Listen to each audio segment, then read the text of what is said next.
Est-ce qu'on est bon au niveau du son, hein, les gars? Est-ce qu'on est bon au niveau du son? Allez, vamos. Vamos, vamos. Donc là, j'ai fait un petit discours d'entrée pour pas grand-chose. C'est dommage parce qu'il était ultra stylé. Franchement, j'étais assez fier de ce petit discours. Je l'avais préparé, etc. Tel un discours présidentiel. Mais bah tant pis, hein, je le referai pas. Je le referai pas. Non, mais ça va. J'avais pas vraiment parlé de l'essentiel. C'était juste voilà, quelques petites. Non, c'était même pas des blagues, mais c'était voilà, une intro qui vaut ce qu'elle vaut et qu'on ne refera plus. Bref. Écoutez, ouais, on va attendre un tout petit peu. J'en profite pour dire bonjour à tout le monde.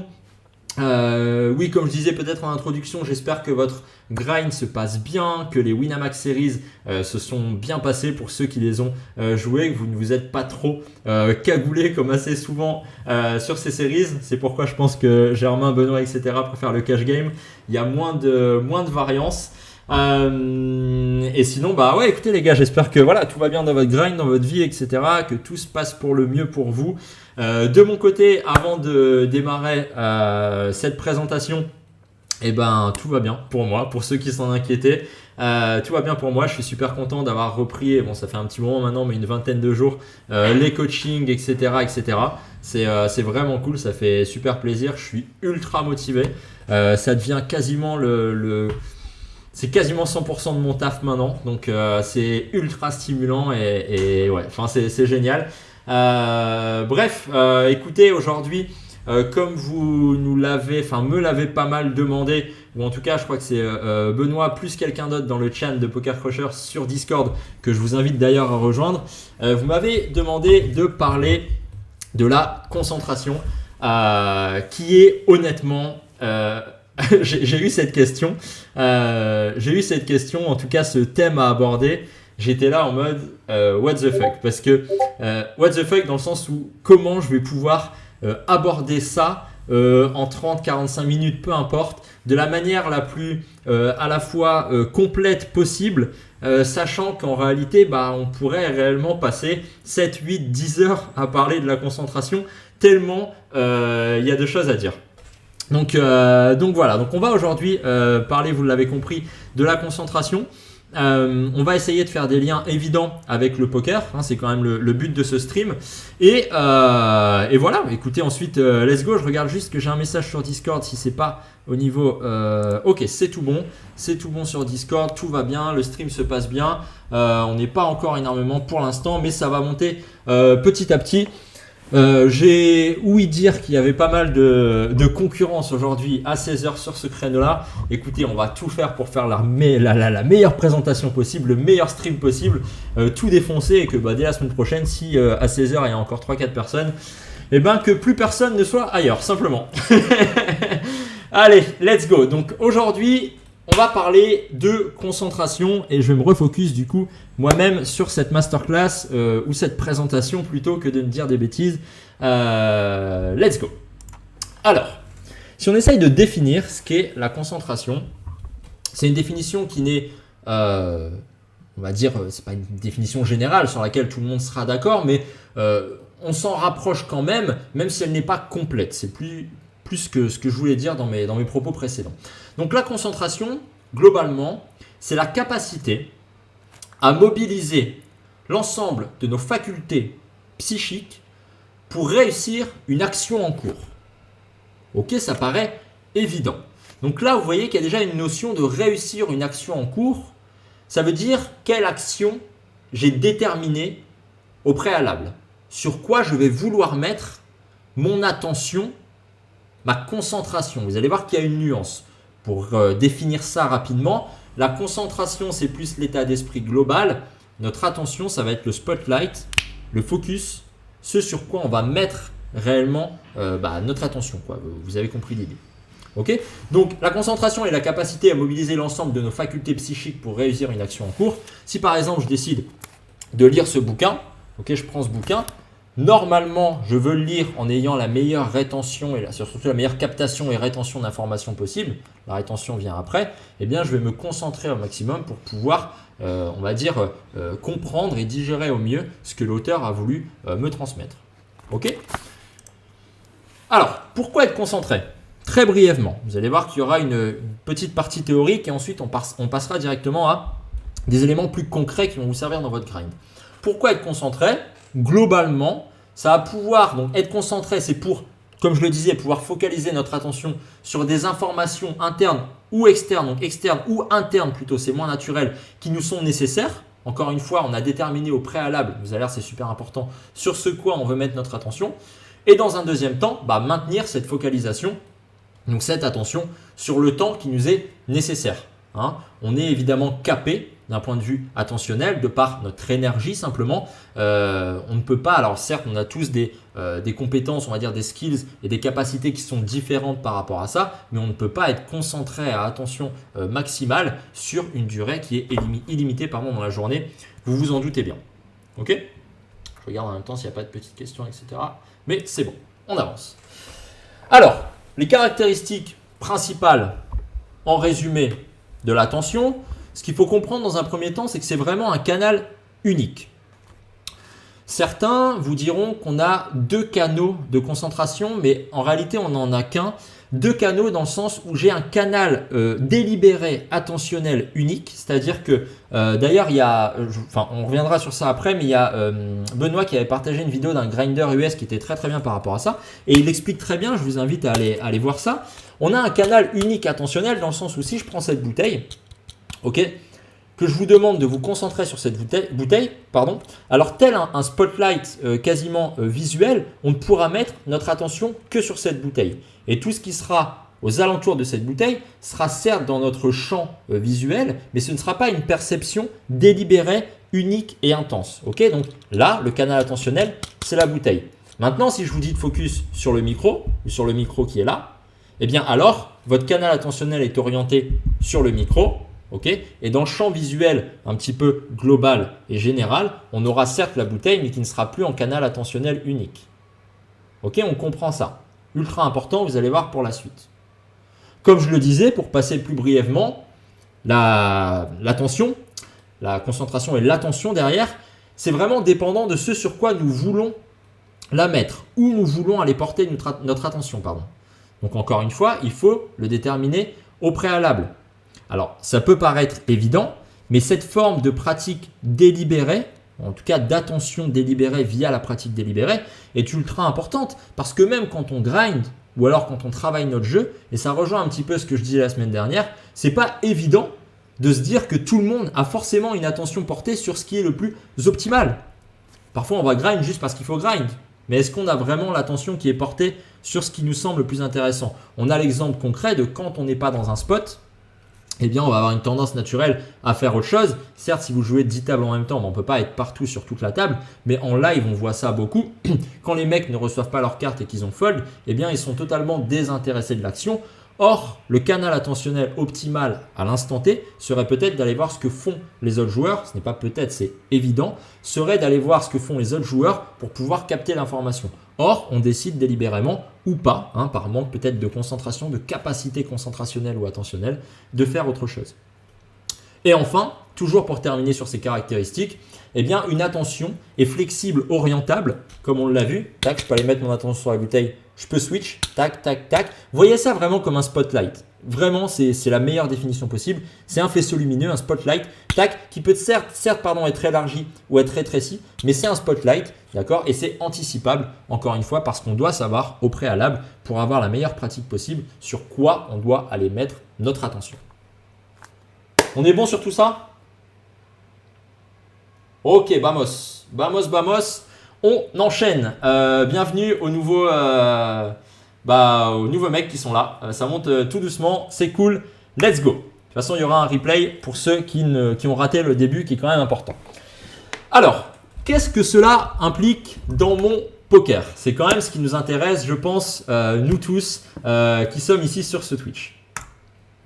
Dans mon poker, ce qui va être ultra important dans un premier temps, et là je vous invite à prendre les premières notes. Avant c'était de la théorie, c'est cool pour que vous compreniez un petit peu ce qui se passe, mais là de toute façon comme je le dis dans tous les streams les gars, carnet, crayon, et on vient noter ce qui nous semble le plus pertinent, ce qui va nous servir et les informations qui sont potentiellement les plus utiles pour nous ensuite. Ok, c'est comme ça que je procède dans chaque vidéo, chaque contenu, etc. que je regarde. Et c'est un peu lié d'ailleurs à ce qu'on va voir maintenant. Déterminer les champs attentionnels sur lesquels la concentration va devoir s'exercer. Ça peut vous paraître évident. Je m'explique. Vous allez grind, par exemple, donc vous allez lancer votre session, etc. Je vais poser la question en coaching à un grinder. Ok, sur quoi tu veux mettre ton attention ? Sur quoi on va devoir faire attention ? Faire attention, mettre notre attention, c'est pareil. On a démocratisé entre guillemets, blablabla, désolé, le terme faire attention, mais c'est mettre notre attention sur quelque chose. Donc, qu'est-ce qu'il va falloir ? Sur quoi on va devoir mettre notre attention aujourd'hui ? Je lui pose la question. Généralement, il va me dire juste bien jouer. On voit déjà que ça ne veut rien dire. Bien jouer, ça ne veut rien dire. Il n'a pas, pour reprendre ce premier point, déterminé avec précision les champs attentionnels sur lesquels la concentration va s'exercer. Qu'est-ce que ça veut dire bien jouer ? Je lui pose la question, on creuse, comme un enfant, on descend. Ok, eh bien jouer, ça veut dire que chaque coup soit joué de la manière la plus optimale possible en fonction de mes compétences théoriques. Généralement, ils ne vont pas me répondre ça, mais ce serait la réponse, on va dire, de second degré qui est intéressante. Très bien, on touche à quelque chose. Je pourrais être tatillon sur le fait de est-ce que c'est possible de jouer chaque play avec une attention maximale, etc. pendant 2 heures, ou est-ce que le but, c'est pas plutôt d'essayer de viser le 80% et d'avoir plus de longévité ? C'est un débat, mais why not ? On va creuser. Ah ouais, c'est vrai que j'ai un leak, il y a un spot en ce moment sur lequel je suis pas bon, qui me coûte beaucoup de V. Ah, intéressant.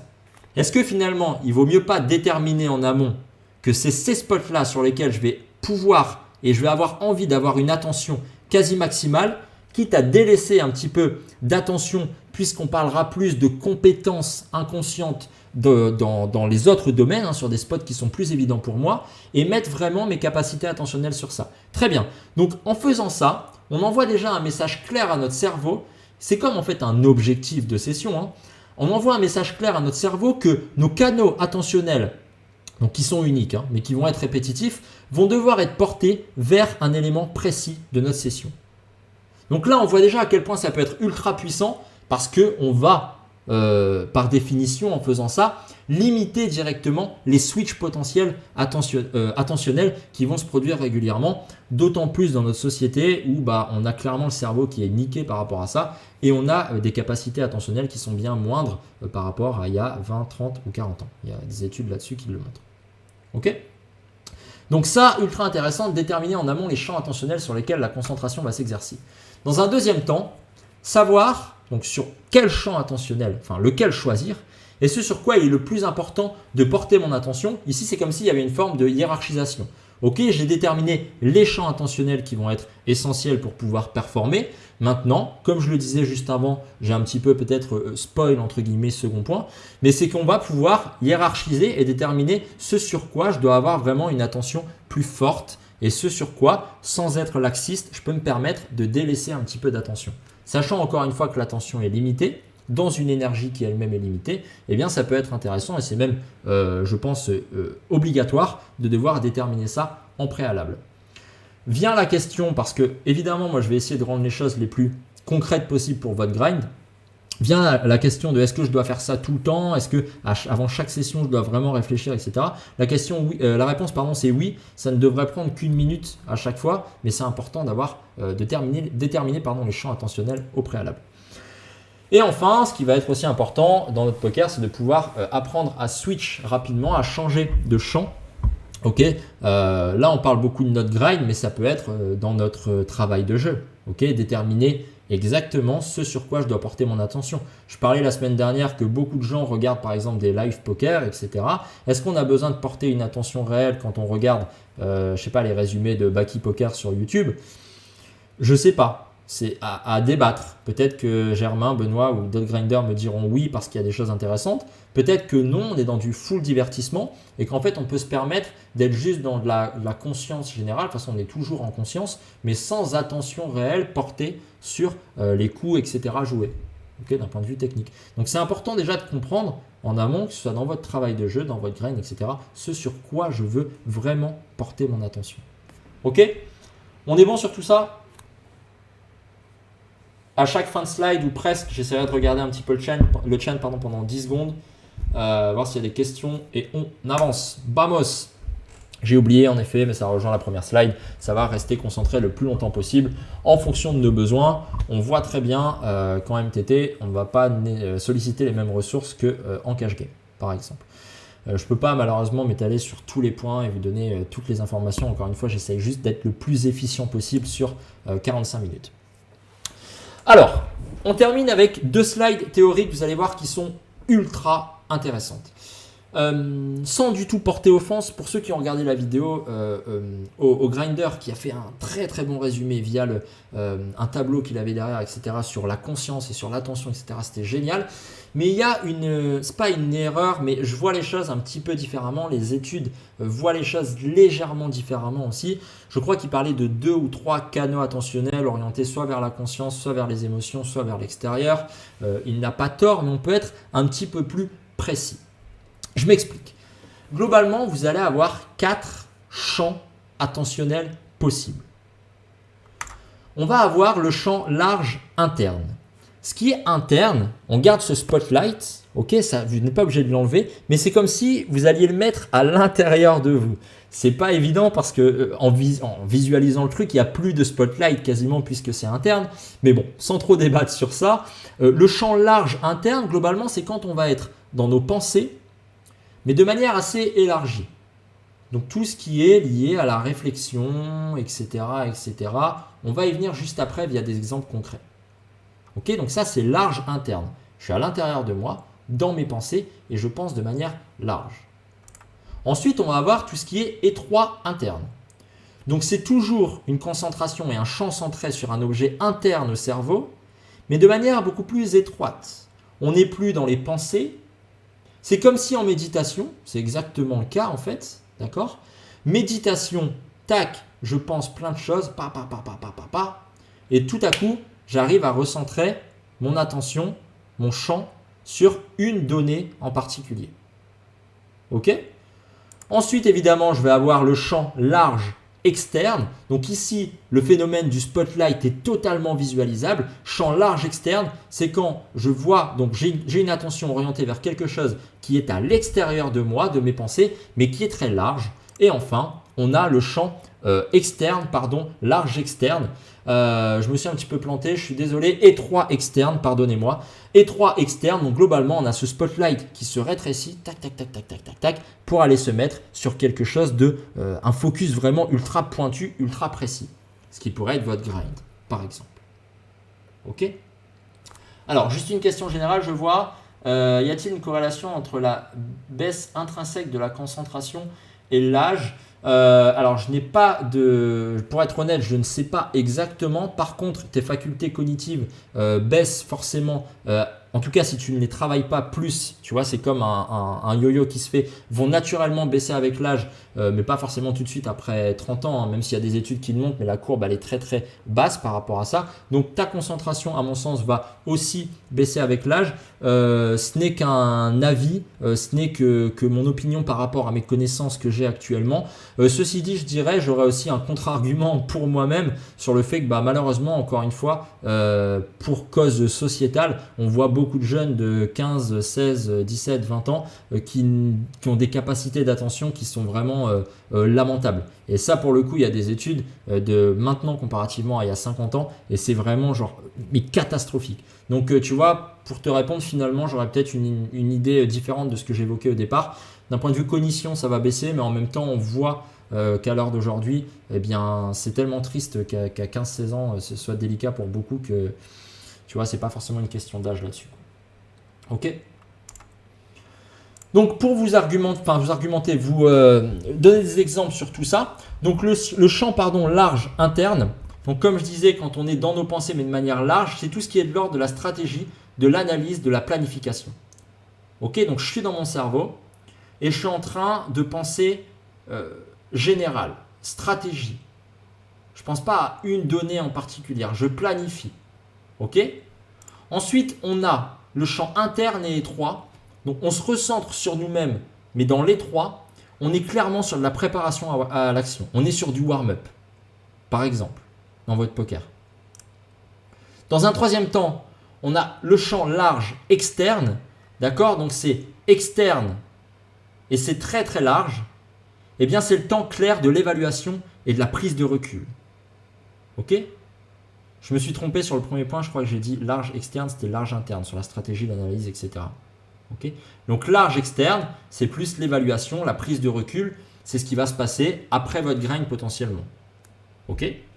Et enfin, l'étroit externe, on voit très bien que là c'est le focus sur le grind. C'est ce que vous êtes en train de faire maintenant. Là vous êtes dans l'étroit externe. Vous avez un canal attentionnel qui est unique, en théorie et je l'espère, porté sur cette présentation.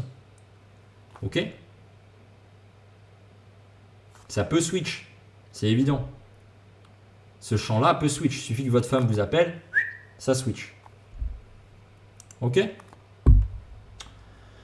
Alors, on va passer à la deuxième partie. Il reste globalement 15-20 minutes, donc soyez bien focus sur ça. On a terminé la présentation, on va dire, théorique. Si vous avez des questions d'ailleurs, n'hésitez pas, que ce soit dans le chat, en MP, peu importe, en commentaire YouTube, cette vidéo sera publiée sur YouTube, n'hésitez vraiment pas.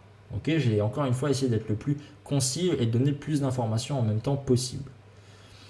Maintenant, on vient à cette question de... je regarde les questions, ça va? Alors, on vient à cette question de comment moi, je peux être le plus concentré possible dans mon grind. Est-ce que la concentration se travaille? Est-ce que je peux améliorer mes skills généraux de concentration pour pouvoir gagner en focus dans mon grind? Si oui, comment? Etc. etc. Je pense que c'est la partie qui va vous intéresser le plus.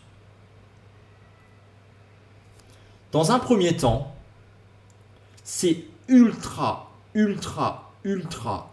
ne l'ai même pas dit assez, je pourrais en rajouter 3 pour en avoir 6 au total, que le rapport entre vos skills, donc vos compétences, et le challenge, à savoir ce que vous êtes en train de jouer, soit correct. Sans ça, c'est impossible d'être concentré réellement.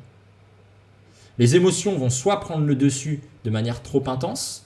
Je m'explique très concrètement. Le rapport skills-challenge, c'est à quel point je suis capable de jouer ce que je suis en train de jouer. Si je parle du grind. Donc moi, si je suis un grinder de NL10, par exemple, et que je décide d'aller shot en NL100 pour des raisons... écoutez, je ne sais pas pourquoi, mais vous décidez d'aller jouer en NL100, ça va être globalement impossible d'être focus, en tout cas dans le focus qu'on entend.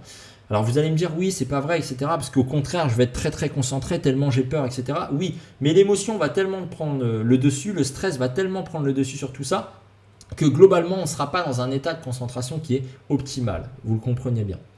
A l'inverse, si j'ai des capacités pour pouvoir, je suis un joueur de NL100 et je vais grind en NL10, que j'ai pas de challenge particulier ou quoi que ce soit, eh bien naturellement, je vais avoir une forme de défocus. Et quelconque élément viendra me perturber dans mon grind, eh ben, va pouvoir me faire totalement sortir de ma session. Bien plus que s'il y avait un réel rapport entre mes capacités et le niveau de défi. Ok? Super important. De base, cette définition-là, elle est issue des travaux sur le flow d'un psychologue hongrois qui s'appelle Mihaly Csikszentmihalyi. C'est très dur à prononcer. Allez voir ça si ça vous intéresse. Lui, il a établi ça pour l'atteinte du flow, mais c'est total. De toute façon, la concentration et le flow, c'est intimement lié. Mais c'est valable, ce graphe, cette idée est valable pour beaucoup d'autres aspects dans le mindset. Okay? Dans un deuxième temps, l'esprit libre et les tâches listées ou effectuées. Je m'explique. Plus vous avez d'encombrants mentaux, plus ça va être difficile évidemment d'être focus. Je vais être très concret, je vais arrêter de digresser sur des choses qui sont trop théoriques. Esprit libre et tâches listées ou effectuées. Imaginons que vous avez une déclaration d'impôt à remplir. Eh bien sachez que le temps que soit vous ne le faites pas, soit vous ne planifiez pas cette déclaration d'impôt à remplir, eh bien vous n'êtes pas optimal dans votre concentration poker. Parce que vous aurez toujours des pensées parasites sur ça. Potentiellement, vous êtes en train de grind, que ce soit de l'ordre du conscient ou de l'inconscient, soit inconsciemment ça vous stresse, soit vous conscientisez la chose et vous vous dites pendant votre grind, ah putain, je dois faire ça, je dois faire ça. Ou alors, ah putain, je dois encore aller chercher le petit à l'école à 16h30 et quelle heure il est, etc. Et je suis tout le temps en train de check l'heure. Eh bien, on voit bien que ces encombrants mentaux vont clairement empêcher le focus quasi permanent. On parlait tout à l'heure de capacité à garder son focus au maximum pardon, et sur une durée maximale pour le coup, eh bien tous ces perturbateurs, toutes ces pensées parasites vont venir bloquer et empêcher cette concentration. Ok, donc le premier point, ça va être soit de clairement se dire, ok, je fais la tâche maintenant parce que c'est une priorité, parce que c'est un encombrant mental qui est trop fort, je fais ma déclaration d'impôt maintenant et je grinderai après, plutôt que d'être dans le déni de la situation. Ou deux, le petit tip qui est super efficace, c'est que le cerveau ne fait pas trop de différence entre une tâche effectuée et une tâche planifiée. Donc par exemple, si vous prenez votre agenda, que vous savez que vous êtes en mesure de respecter évidemment cet agenda et que vous vous dites demain 8h, je remplirai ma fiche d'imposition, l'encombrant mental est quasiment est sorti comme s'il était fait de votre cerveau. Donc super intéressant de ne pas laisser ces choses un peu naviguer comme ça et qui viennent vous prendre des points, on va dire, d'attention et de concentration pendant votre grind. Ok ? S'exercer régulièrement, on verra après des petits tips pour justement pouvoir améliorer votre concentration. Et c'est évident, alors moi ces points-là ils me font délirer parce que j'ai l'impression de ne plus apporter de valeur du tout en disant ça, et c'est le cas. Je n'apprends rien à personne quand je vous explique que Discord s'est éclaté au sol pendant que vous grindez, que machin, etc. Mais qu'un Twitch s'est pété pendant que vous grindez, mais on est incapable de le faire. On est incapable de le faire. Tous les grinders me disent oui. Alors évidemment, moi le mec me paye et je ne vais pas passer mon heure à lui dire non mais en fait regarde Discord et tout là. Mais presque je devrais. Et jusqu'à temps que tu n'as pas enlevé Discord, tu me paieras tes heures. Jusqu'à temps que tu ne le fasses pas et ce sera plus value pour toi. Je ne te transmets pas de connaissances qui sont pertinentes pour toi. Par contre, si après 3 heures, vraiment tu arrives à grind sans Discord, on aura certainement plus gagné que de parler de théorie de l'apprentissage ou de je ne sais quoi pendant 3 heures. Donc votre environnement, arrêtez de déconner avec ça. Pour moi, c'est une dinguerie absolue. Je ne comprends même pas. Alors si je comprends, c'est juste qu'on n'a plus, on est des teubés, et je me mets dedans, on est des réels teubés attentionnels. On n'a plus la capacité à se focus sur quelque chose. Combien de personnes ne lisent pas parce qu'après une page, ça devient trop chiant. C'est plus stimulant. D'un point de vue libération de dopamine, ce n'est plus intéressant. Il ne se passe plus rien. Notre cerveau est niqué. Donc il faut qu'on apprenne à retravailler ça. Ça peut prendre du temps, mais c'est tellement value pour votre vie, au-delà de votre grind, que réussir à avoir un environnement, c'est la finalité de cette chose, je me suis un peu éparpillé, mais réussir à avoir un environnement adéquat et le respecter, c'est ultra puissant, quoi.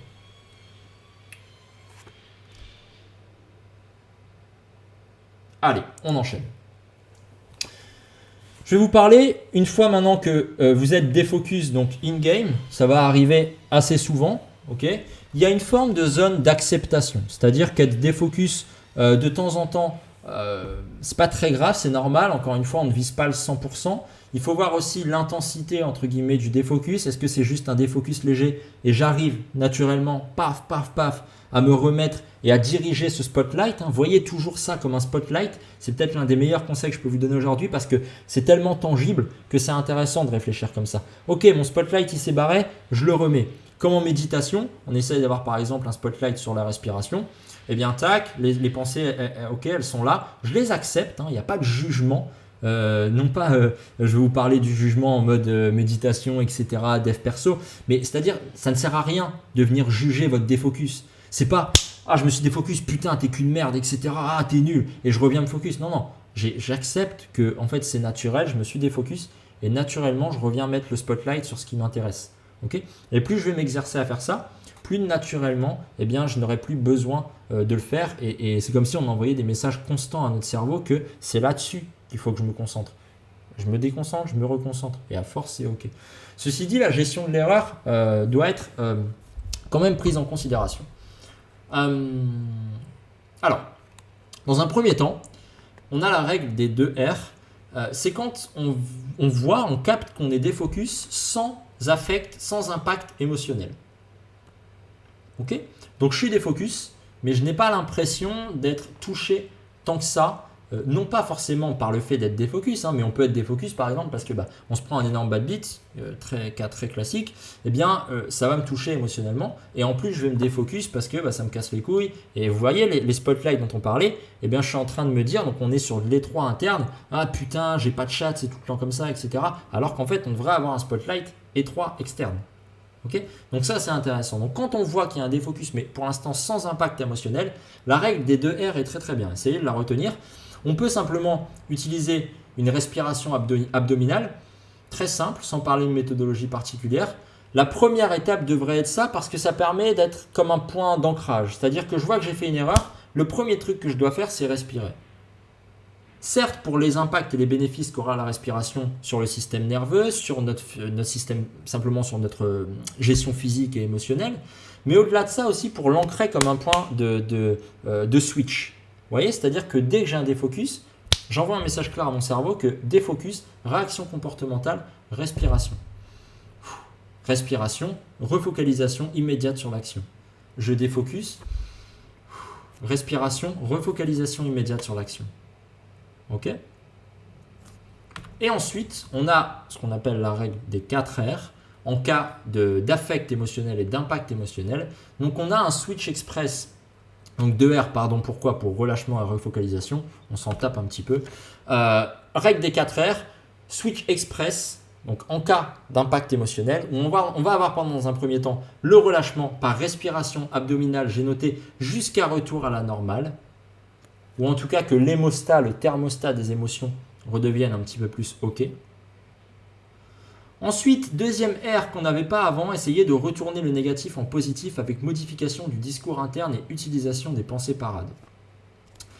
Ça pourrait être un sujet honnêtement d'1 heure. Ceux qui veulent plus de questions là-dessus, venez me voir en coaching ou pour des petits tips. Okay. Globalement, retourner le négatif en positif, ça peut être, par exemple, si on parle de gestion de l'ego, j'ai un discours interne sur le fait que je suis complètement tilté parce qu'en fait, c'est un fiche et il vient de me défoncer, etc. Donc ça, c'est le discours interne que j'ai. On sait que les émotions découlent des pensées.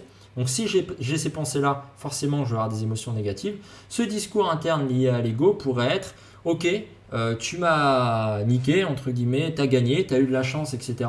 Par contre, ma capacité à pouvoir m'autogérer et à prendre les décisions à partir de maintenant font que je suis un bien meilleur joueur que toi. » Vous voyez, on garde cette notion d'ego qui est importante pour nous, qu'on n'est pas obligé d'enlever. Ça, c'est de la merde de dire que l'ego n'est pas une bonne chose, c'est faux. Si c'est un moteur, etc., le temps que ce n'est pas trop impactant, c'est OK.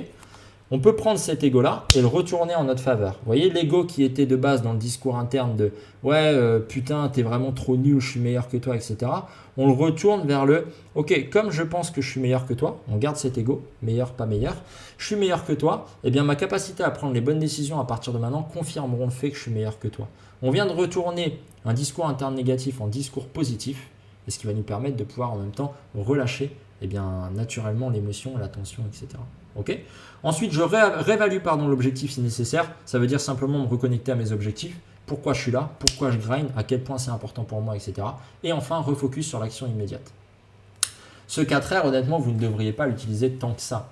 Je ne dis pas qu'il ne faut pas travailler à la source de pourquoi l'émotion est là, pourquoi on ressent une émotion quand un fiche nous suck out, etc. Je ne dis pas le contraire. Je dis juste que ça peut être une bonne technique, comme un pansement sur une plaie, parce que ça va tout le temps vous arriver. De toute façon, on n'arrivera pas à corriger tous vos trucs profonds.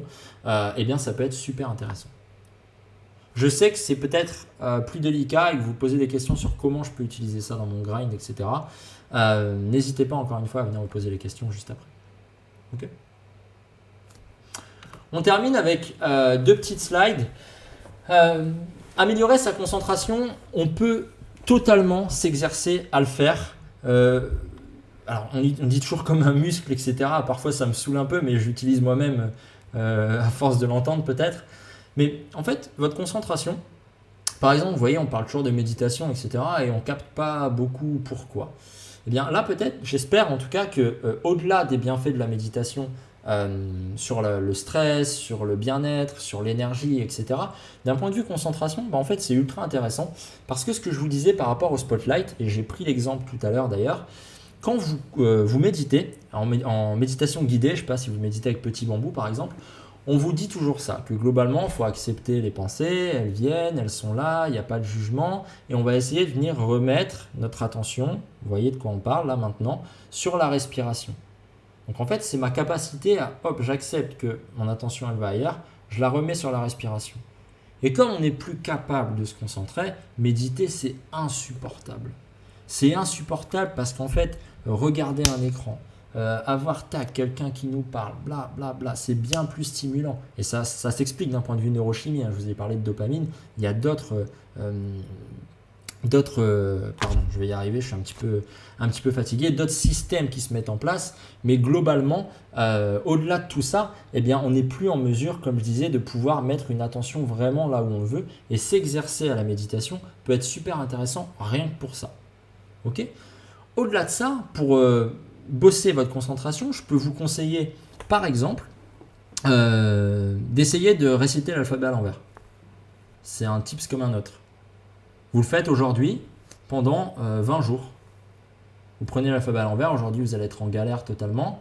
Alors après 5-6 jours, à mon avis, il y a peut-être quelque chose qui n'est pas bon, c'est que juste vous allez connaître. Ok, vous avez mémorisé ce qu'étaient les lettres, etc. à l'inverse, il n'y aura plus de besoin de concentration et d'attention. Et bien dans ces cas-là, on prend un autre exercice. Mais en tout cas, ça peut être très bien pour commencer. Autre truc dans le poker que je vous invite à faire, pourquoi pas, ce n'est pas la meilleure méthodologie pour bosser votre jeu, mais intéressant d'un point de vue concentration, c'est de prendre par exemple 6 spots et de vous dire ok, je bosse sur un spot pendant 1 minute, un autre pendant 1 minute, un autre pendant 1 minute, et vous faites ça 6 fois. Alors il n'y a aucun intérêt à mon sens stratégique, technique, etc. Je suis d'accord avec vous. Par contre, d'un point de vue concentration, c'est ultra intéressant de se dire ok, je suis à fond, j'ai un canal attentionnel externe étroit sur mon taf, paf, paf, paf sur ce spot. 1 minute après, il y a l'alarme qui sonne, hotspot. C'est-à-dire que l'autre, je l'oublie. Donc voilà, on est en train de s'exercer à oublier l'hotspot et à remettre notre attention sur le moment présent, sur ce qui est le plus important pour nous à l'instant T. Ça, on peut le faire. Il y a 10 000 manières d'améliorer sa concentration. Allez voir sur Internet, il y a vraiment des exos de partout. Et faites ça honnêtement 1 minute, 2 minutes par jour. Je peux vous garantir que dans 30 jours, vos capacités attentionnelles, elles auront skill up de, 10, 15, 20%. C'est dur à évaluer, mais c'est l'idée. Ok ? Je termine avec un tout dernier point. Alors, ça c'est issu des travaux de Christian Target qui est préparateur mental. Je ne suis pas forcément d'accord avec lui, en toute humilité, parce qu'il a évidemment beaucoup plus de connaissances que moi sur certains sujets. En tout cas, en termes de préparation mentale pure et dure, c'est sûr que oui. Mais ça ne veut pas dire qu'on doit être d'accord avec tout, d'autant plus, encore une fois, qu'il n'y a pas de validité là-dessus.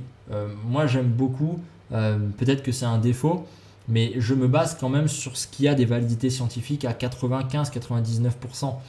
Parce qu'en fait, le reste, ce n'est que de la spéculation, ce n'est que des avis, ce n'est que des idées, des concepts qui sont intéressants. Ça ne veut pas dire que ça ne fonctionne pas, sinon je ne vous le montrerai pas ici. Mais bon, je ne vous dis pas en tout cas que c'est une réalité absolue. Par contre, sans forcément prendre en considération l'intégralité des points que vous avez ici dans cette slide, là où je le rejoins totalement, c'est que c'est impossible d'être concentré si de base, il y a des soucis sur le bas de cette pyramide ou de cette colonne.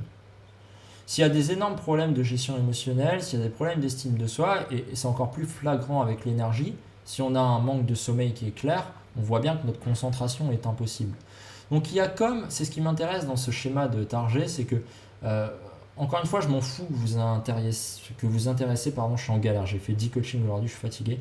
Que vous intéressez vraiment à tous les points, c'est pas le plus important, mais c'est de comprendre que déjà, malgré tout ce qu'on a vu avant, malgré le fait que vous allez travailler au maximum votre concentration, malgré le fait qu'on va libérer les encombrants mentaux, malgré le fait qu'on a déterminé au préalable sur quoi aller porter notre focus, etc., s'il n'y a pas l'énergie nécessaire de base, rien qu'en parlant de ce bloc énergie, c'est impossible d'être concentré comme il se doit. Donc n'espérez même pas pouvoir être full focus si vous dormez très très mal. Ça, c'est pareil, c'est comme tout à l'heure, je vous parlais de Discord comme une évidence. Combien de grinders j'ai en coaching qui ont un sommeil qui est éclaté et ils me demandent de gérer avec eux leur capacité d'attention. On peut bosser, je ne te dis pas le contraire, mais en fait, c'est 80% du taf. Tu dors mal. Viens, on discute de ton sommeil, ou alors tu vas voir des spécialistes du sommeil, une clinique du sommeil, ça existe, mais ça ne sert à rien en fait. Tu n'étais pas en train de mettre ton argent dans le truc le plus optimal. Je le dis honnêtement à ces mecs-là. Penser que me payer moi va te faire skill up sur ton attention alors que tu dors mal dans l'absolu, non, soit on parle de ton sommeil, soit tu vas le corriger ailleurs. Mais vraiment, je peux t'aider, mais c'est d'abord ça, quoi. Donc faites gaffe à ça, vraiment faites super gaffe à ça. Je vous partagerai pour ceux qui le veulent, vous pouvez me MP dans ce sens-là, un modèle de performance que j'ai moi-même créé et qui explique très très bien tout ça. En gros, c'est un modèle qui n'a pas pour prétention d'être le modèle ultime, etc., mais qui résume quand même bien, à mon sens, ce sur quoi on devrait porter notre attention et focus pour pouvoir performer au maximum dans le poker. Et l'énergie, c'est vraiment la source du truc. Donc l'énergie qui vient de notre sommeil, notre alimentation, en l'occurrence. Ok. Écoutez, est-ce que vous avez des questions sur tout ça? On peut prendre peut-être 5 minutes dans ce live. On va rester sur le thème de la concentration si vous voulez bien, pour pas aller à droite à gauche, en tout cas dans ce live. Et ouais, on peut prendre 5 minutes si vous voulez, avant de terminer ce petit live. J'espère que ça vous a plu. En tout cas, honnêtement, c'était pas un travail qui était facile. J'ai l'impression d'avoir donné plein d'informations et à la fois pas assez. Je sais pas si vous allez pouvoir utiliser tout ça vraiment dans votre grind. Donc ouais, posez vos questions si vous voulez. Et au-delà de ça, au-delà des questions de ce live, n'hésitez pas à me MP. Je suis pas avare là-dessus, il n'y a pas de problème. Certes, mes coachings ne sont pas gratuits. Par contre, si c'est pour des petits tips à droite à gauche, moi, il n'y a pas de problème. Pardon. Vous n'avez pas compris un truc sur cette slide, vous me dites en MP, sur Discord, sur Instagram, et je vous réponds sans problème. Ok, bah écoutez, il n'y a pas trop de questions. Alors si, j'ai Elon Mucky qui me dit, même en dormant 8 heures, j'ai du mal à être concentré, j'ai une sorte de halo autour des yeux. Connais-tu ce phénomène? Honnêtement, enlève tes lunettes dans un... Il y a de la buée. Non, je suis vraiment nul en blague, je suis désolé, heureusement que je ne suis pas humoriste. Non, sincèrement, je ne sais pas. Je peux pas te dire, je suis désolé, Elon Mucky. Ça a l'air quand même d'être important, entre guillemets. Donc, je sais pas, j'imagine que tu as consulté peut-être pour ça ou... Honnêtement, tu vois, le seul conseil que je pourrais te donner qui vaut ce qu'il vaut, hein, mais moi, sur ces choses-là, je suis intraitable. Dès que j'ai un problème, médecin direct. On me traite d'hypocondriaque ou de quoi que ce soit, j'en ai absolument rien à foutre. Je suis pas hypocondriaque, je le sais. Par contre, ma santé, elle est tellement importante que dès qu'il y a un truc, médecin. Si ça va pas, le médecin sait pas, spécialiste du sommeil, j'en ai rien à foutre. Mon seul but, je ferai chier la sécu, je paierai de moi-même s'il faut derrière, je m'en bats les steaks. Clairement, les gars, ne négligez aucun point là-dessus, quoi. Mais rien du tout. Rien du tout. Lunettes anti-lumière bleue, dit Germain, ouais, carrément, why not. D'ailleurs, un petit aparté par rapport à ça, on parle souvent de lumière bleue, en réalité c'est la lumière du jour de manière générale qui n'est pas bonne, en tout cas pour votre sommeil. La lumière bleue a le même quasiment impact sur la sécrétion de mélatonine, donc inhibe totalement la sécrétion de mélatonine que la lumière simplement de manière générale. Est-ce fréquent de ressentir un peu de fatigue en début de session? Non. Non. Un manque de concentration typiquement, un manque d'une forme de pratique délibérée, un manque de focus réel sur l'activité, etc. Je te dirais oui. C'est-à-dire que tu n'es pas encore vraiment rentré dans la tâche comme tu devais l'être. On en discutera de toute façon en coaching ensemble, Dalink. Mais un manque d'énergie, non. C'est pas normal. De toute façon, comme je le disais via mon modèle de performance, ce qui est ouf, je vais me permettre un mini aparté par rapport à ça. Parce que, je l'ai vécu, et 2, j'ai vraiment poncé le sujet théoriquement là-dessus. C'est qu'on a souvent l'impression que on est fatigué. Beaucoup de personnes disent, en tout cas prétendent être fatigués. Il y a même des sondages là-dessus. Oui, je suis fatigué. Et c'est délirant, mais absolument délirant, de voir à quel point tous ces problèmes de fatigue et d'énergie peuvent être résolus avec un meilleur sommeil, 2, une meilleure alimentation, 3, du sport. Mais vraiment, encore une fois, le sport, oui, je sais qu'il faut en faire. Ça change la vie, mais j'exagère pas en fait. Pour le coup, là, je parle de moi, même si derrière toutes les études le montrent, etc. Désolé, je parle beaucoup d'études, mais en fait, on peut se baser que sur ça, au-delà de mon expérience personnelle, qui peut être intéressante ici. J'étais le mec qui était tout le temps fatigué. Peut-être que ça va vous parler plus que je vous parle de moi plutôt que de ce qui se passe dans la science.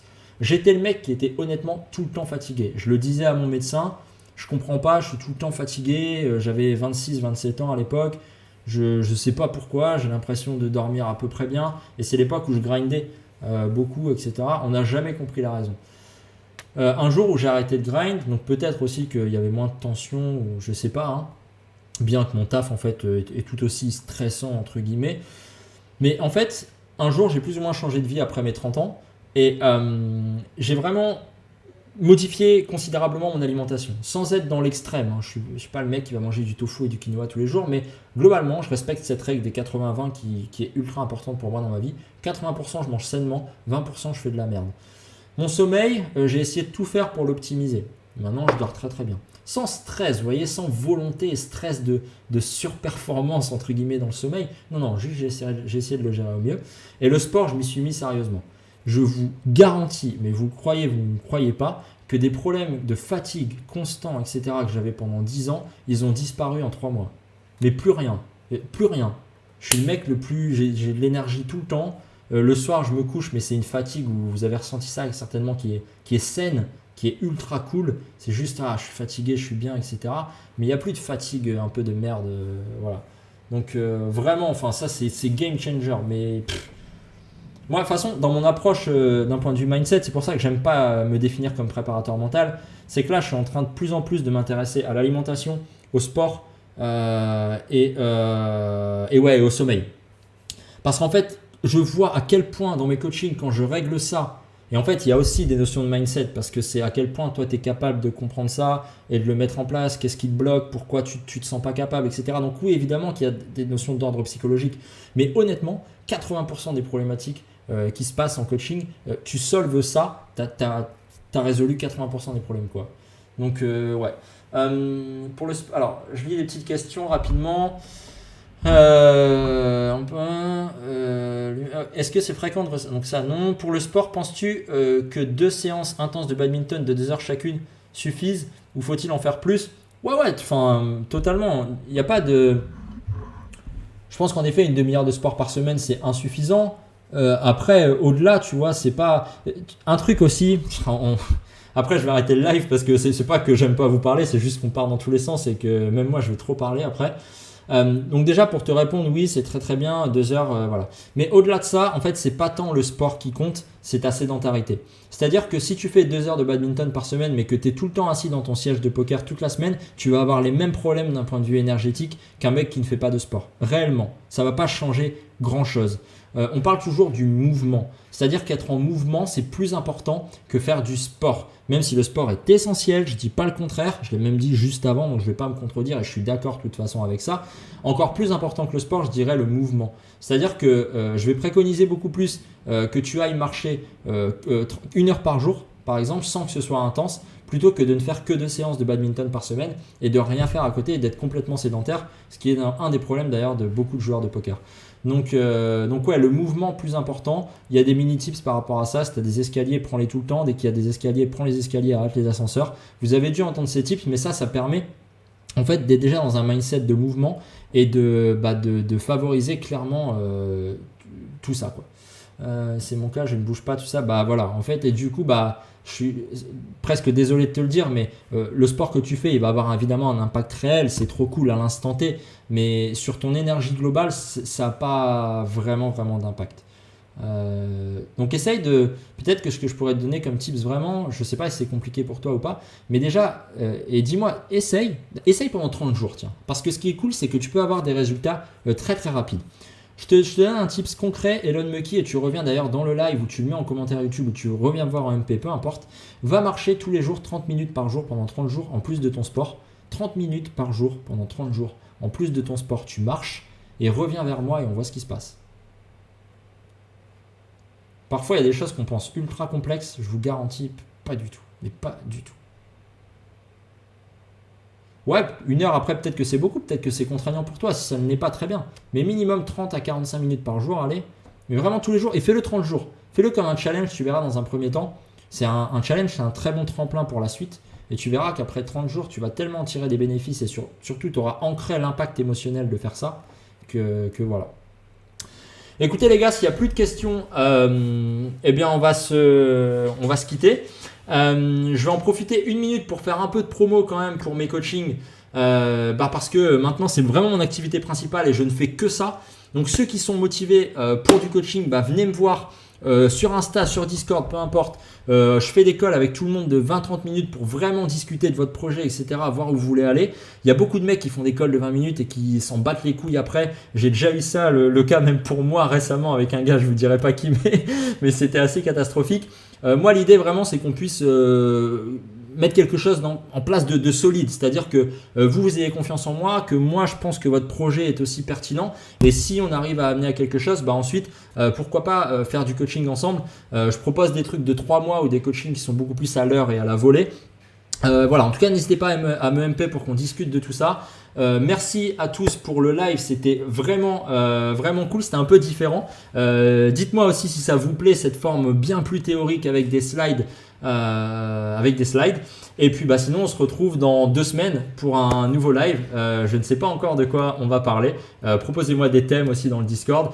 Passez une belle fin de semaine les gars, vraiment merci à tous d'être là, c'était vraiment cool et je vous dis à bientôt. Ciao.